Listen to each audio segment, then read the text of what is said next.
រឿងសត្វស្វានិងវ៉ែនតាអច្ឆរិយៈកាលពីព្រេងនាយមានសត្វស្វាមួយក្បាលឈ្មោះអាពីជាស្វាដែលឆ្លាតប៉ុន្តែចូលចិត្តធ្វើចរិតជាអ្នកចេះដឹងជាងគេបំផុតនៅក្នុងព្រៃ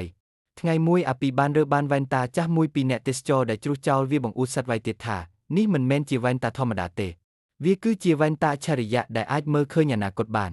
សត្វដំរីក៏សួរដោយងឿងឆ្ងល់ថាចុះហែងមើលឃើញអីខ្លះទៅអាពីពាក់វ៉ែនតាបញ្ច្រាស់យកអាចត្រចៀកវ៉ែនតាដាក់លើច្រមុះហើយឆ្លើយទាំងជឿជាក់ថាអូខ្ញុំមើលឃើញថាបន្តិចទៀតមេឃនឹងងឹតសូន្យឈឹងហើយមានផ្កាយធ្លាក់មកពេញដី